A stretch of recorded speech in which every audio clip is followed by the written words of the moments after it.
8 часот и 11 минути и повторно сме назад во студиото на Алфа телевизија. Како што ви кажав пред малку, време е за првиот утрински разговор, а ова утро ќе зборуваме за дислексијата. Дислексија не е болест, туку тоа е состојба со која што луѓето се раѓаат и трае во текот на целиот живот. Токму во наредниве 20 на минути ќе зборуваме за тоа. Инаку месец октомври е месецот посветен на оваа состојба на дислексијата. Ова утро заедно со нас наши ваш гостин е Дамјан Николовски, кој што ни доаѓа од Сдруженијето за дислексија Ајнштајн. Тој е воедно и председател на ова здружение. Дамјан, добро ти утро. Добро ни дојде во утринската програма. Разговорот го договараме веќе многу одамна, а те фативме помеѓу две патувања. Ни пристигна во понеделникот од Шри-Ланка. Да. Вечерва патуваш во Италија. Јас навистина ти благодарам за тоа што еве одвои време да бидеш наш утрински гостин ова утро и малку да им објасниме на гледачите, да ја подигнеме свеста за дислексијата како состојба пред се, а не како болест. Кажавме дека доаѓаш од Сдруженијето за дислексија Ајнштајн, си негов председател. Кога е формирано, кои се неговите активности и со каква цел? Сдруженијето е формирано оваа година, славиме 10 години од формирањето на Сдруженијето. Почнато е како иницијатива на родители кои што се соочиле со дислексија кај своите деца, се со цел да подигнат јавната свест за дислексијата, да ги едуцираат наставниците, но и да ги едуцираат државните институции како да им помогнат на учениците со дислексија, затоа што во тоа време, во тој период 2013 година, во нашата држава речиси да немаше никакви информации за тоа што е дислексија, колку ученици има со дислексија и што треба да се направи за да им се помогне на овие ученици. Значи, затоа се формиравте, се здруживте и сега организирате вебинари, често, на различни теми. Последниот вебинар беше на тема како до дете кое верува во себе. Каков е интересот на овие вебинари? Кој се може да учествува? За колку луѓе максимум се наменети? Генерално, ние започнавме со едукација на наставен кадар, започнавме од самиот почеток на Сдруженијето. Како дојде кризата со коронавирусот, се префрливме на онлайн едукација и како една од стратешките области на Сдруженијето е токму организирање на едукативни настани од најразлични теми, меѓутоа секогаш со фокус на децата. Последниот вебинар, како што споменавте, беше како до дете кое верува во себе, со магистар Катерина Димова, кое што ги опфати и воедно учениците со дислексија и потешкоти во учењето. Интересот е навистина голем, затоа што кај нашето население очигледно е дека има потреба за доедукација. Целната група на вебинарите се наставници, родители, стручни соработници и секој оној кој што има интерес од темата за која што се одржува вебинарот. Сега вашето здружение е само за лица со дислексија?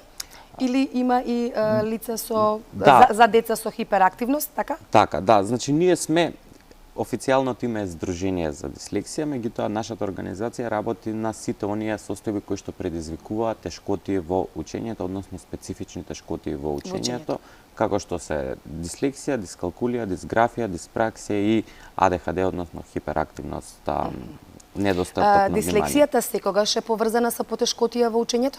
Апсолутно, да. Значи, и тоа е една од главните дефиниции на дислексијата. Така, сега ќе зборуваме за тоа. Сега сакам да почнеме, значи, веќе на темата. Ова беше вовед за Сдруженијето. Ме интересира и гледачите сигурно што е дислексија. Кога највеќе се појавува, значи, на која вродена е, нели? Меѓутоа, кога се приметува и кои се причините? Ќе почнем од причините. Се уште не се јасни причините. Нема доволно цврсти докази за да се каже кои се причините за појава на дислексијата. Пред се представува невробиолошка состојба, која што предизвикува генерално потешкоти во читањето или учењето. Она генерална дефиниција за дислексијата е дека е состојба при која што мозокот различно го процесира пишаниот и говорниот јазик. Значи, само буквите, така? Да, генерално буквите, символите, тоа се тука веќе и бројките се случува, тоа е една друга состојба, дискалкулија, меѓутоа многу често знаат да бидат и измешани тие. Доколку едно дете се соочува со дислексија, да се соочува со дискалкулија, иако може да одат и засебно. Заедно, така. Да. Ги кажавме причините. Сакам да ве прашам и како родителот или наставникот може да примети дека детето има дислексија? Дали тоа се приметува кога со почетокот на читањето или може и многу порано? Некои експерти тврдат дека може некои од знаците на дислексијата да се јават и порано. Меѓутоа, најоптимална возраст за да се утврди дали едно дете, за да се направи проценка за дислексија, дали едно дете се соочува со оваа состојба или само има одредени потешкоти со читањето, е на 9 годишна возраст, од кога веќе е период кога читањето треба да биде целосно совладано кај детето. Доколку детето повторно се соочува со одредени потешкоти во препознавање на букви, читање на цели зборови, прескокнување на интерпункцијски знаци, веќе треба да се вклучи алармот дека можеби се работи за дислексија. Порано не може. Да кажеме кога се учат буквите, еве сега дури и во градинка децата ги учат буквите. Значи може одредени знаци на дислексија може и во порана возраст да се појават. Меѓутоа тие знаци може да се појават и кај дете кој што нема дислексија. Обично родителите се плашат кога ќе видат огледално пишување кај децата, одма мислат дека е дислексија. Апсолутно не. Значи секое дете на почетокот може да се соочи со такви тешкоти. Затоа кажувам дека 9 годишна возраст е она најоптимална возраст за да се препознае. Сега имаме ние неколку фотографии подготвено. Сакам да ги замолам од режија ако може да ги видиме, за да им стане јасно на гледачите од прилика како читаат, односно како гледаат тие деца, како ги гледаат буквите. Во продолжение организирате вие и едукации, што се многу важни за овие деца, на наставници и на родители. Дали, еве, кажете ни какви се тие едукации? И колку е важноста, каква е важноста на наставникот да има знаење за дислексијата, за да може да му помогне на ученикот? Според нашите размислувања како организација, ние сметаме дека токму наставниците се онаа главна карика во препознавањето на дислексијата, затоа што тие посветуваат најмногу време со децата во текот на совладувањето, на читањето и буквите.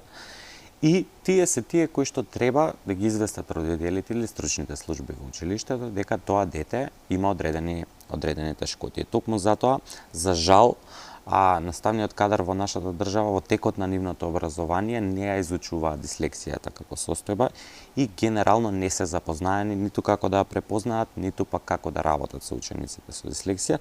Токму и затоа ние ги организираме овие едукативни настани, обуки, тренинзи за наставници, за да можеме што поголем број на наставници да едуцираме, да знаат да ја препознаат дислексијата, но и најважното да им ја понудат поддршката која што им е потребна во училиштата. Сега многу е важна поддршката, нели? Како се чувствуваат овие деца со дислексија?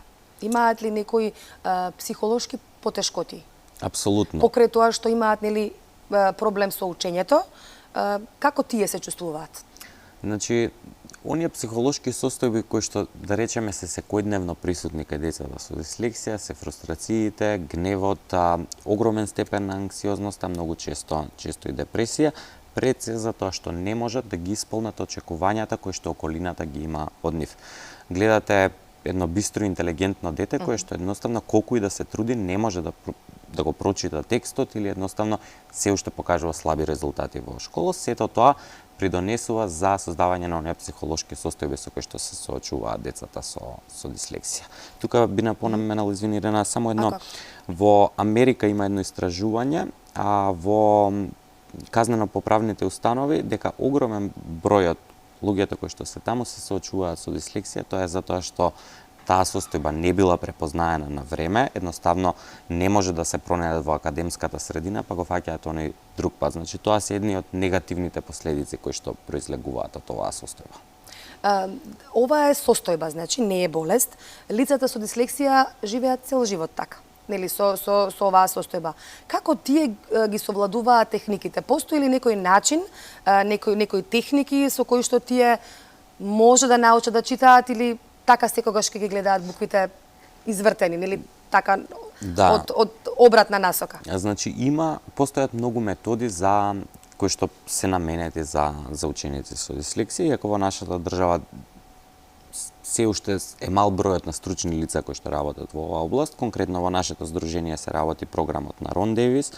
Меѓутоа, имаме и останати методи кои што се достапни во нашата држава и секако тука се стручните лица како специјалните едукатори, рехабилитатори и логопедите кои што може да помогнат во целиот тој процес, да кажеме на корекција на дислексијата, иако е доживотна состојба, меѓутоа на индивидуата да им се дадат алатки и техники како полесно да го совладаат читањето. Колку време им треба да ги совладаат тие техники? На лицата? Тоа зависи, секој програм е индивидуален. Некој можеби ќе му треба 2 години, на некој можеби ќе му треба 10 дена. Затоа што конкретно програмот кој што се работи... Значи сепак се остварливо е, се лекува да кажеме. Апсолутно. Значи постојат начини со кои што може да се коригира и таа личност да не се соочува со тие тешкотии со кои што се соочува. Сега ме интересира, еве да кажеме еден текст од една страна, еве на нас што можеме да читаме, ако ни се потребни 2 минути, колку временски им е потребно на оние лица со дислексија тоа да го совладаат, да ги прочитаат сите, да го прочитаат текстот од што е напишан на еден лист? Тука ќе се надоврзам само на еден момент за да нема забуна кај гледачите. Значи секое лице со дислексија е различно. Значи ние не можеме да кажеме дека секој човек со дислексија ќе ги гледа буквите извртено, некој ќе ги гледа извртено, некој ќе ги гледа замаглено, некој нема да гледа дел од буквите различно. И замаглено се гледа, значи така. Значи и тоа се случува. И сега еве да кажеме, ако на вас ви требаат 2 минути да го прочитате едната страна, веројатно на лице со дислексија во зависност од степенот на дислексија, дали е посилно изразена дислексија или помалку изразена дислексија, да речеме можеби 4 минути, значи дупло повеќе време. Значи и дупло повеќе време е потребно за да се научи некоја лекција, така да кажеме. Да. Меѓутоа, доколку образовниот систем е прилагоден како што треба да биде за учениците со дислексија, односно се достапни аудио учебници за учениците со дислексија, тогаш нема да има проблем да научи можеби и побрзо лекцијата. Тоа е најголем дел од случаите со кои што сум се сретнал. А родителите им ги читаат лекциите на децата дома и они немаат проблем усно да одговорат и да кажат целата лекција. Проблемот настанува кога треба сами да ја прочитаат, да разберат и потоа знаењето да го искажат писмено. Има успешни луѓе, предпоставувам, со дислексија во светот, бидејќи еве и шетате и сигурно имате контакти со останати издруженија и друштва кои што работат со дислексија. Сакам да ве прашам и прочитав еден податок дека во Њујорк има специјално училиште за дислексија. Мислите ли дека има потреба и кај нас за нешто такво? Тоа е една тема на која што многу се дискутира, особено кај нас, нели, сите се залагаме за инклузија, сето тоа е во ред, јас се залагам за инклузија. Посебните училишта за учениците со дислексија се нешто ново во светот, за кое што уште не може да се докаже дали тоа е корисно или не е корисно. Според моето лично видување, мислам дека ученик со дислексија многу подобро ќе се снајде во едно училиште кое што е само наменето за ученици со дислексија, односно во најрегуларно училиште, меѓутоа сепак потребно е време за да се докаже дали тоа е подобриот начин или не. А како овие лица, овие деца со дислексија кај нас се вклопуваат во образовниот систем? Многу интересно е затоа што многу често дел од стручните лица се случува и од институциите, зборуваме за инклузија за учениците со дислексија. Учениците со дислексија од секогаш биле вклучени во редовното образование. Меѓутоа проблемот е тоа што тие не биле препознаени никогаш. Веројатно биле третирани како мрзливи ученици, неинтелигентни ученици или ученици кои што не се трудат доволно. Не сакаат да учат, така? Да, тоа се етикетите. Како слаби ученици, да кажем. Да, апсолутно. Тоа се етикетите кои што ги добиваат и до ден денеска. Значи они се посекако во редовниот образовен процес, меѓутоа истиот тој образовен процес за нив е навистина тежок затоа што наставниците не се едуцирани, самиот систем не е прилагоден за нивните потреби, тоа од тука и произлегуваат сите главни проблеми. Од тука ми се наметнува едно прашање, кога е откриена оваа болест?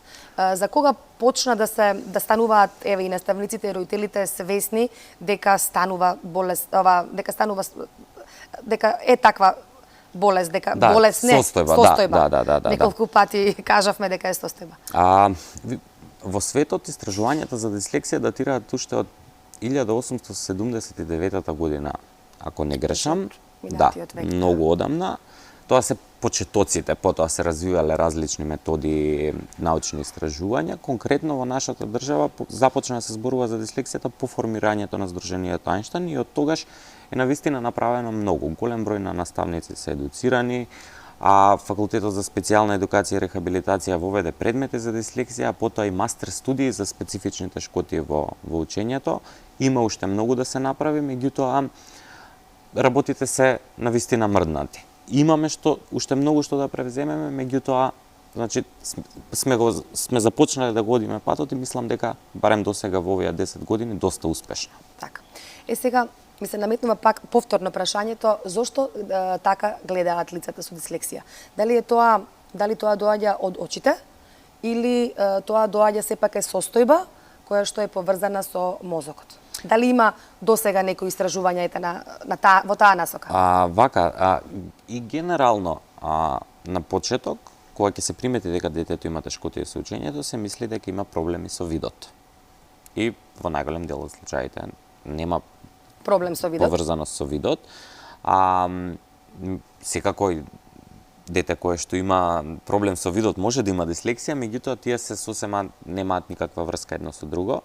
Едноставно е проблемот е во процесирањето на информациите од страна на мозокот. Како се диагностицира? Како да кажеме, велите со очите, значи се кажува дека нема проблем со очите, што понатаму? Видете, дислексијата е состојба која што лесно може да се препознае кај учениците во порана возраст. Пред да изградат одбрамбени стратегии за да ги скријат недостатоците со кои што се соочуваат.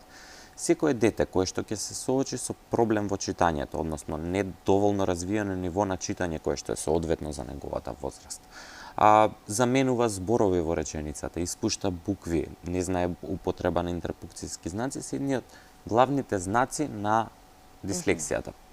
Кога детето усно го знае материјалот, а кога треба да го чита едноставно ништо не знае, тоа се првите знаци според кои што може да се препознае дислексијата. Збориме за неофицијална проценка на дислексија, односно на наставниците да укажат детето има некаков проблем, исто така и родителите.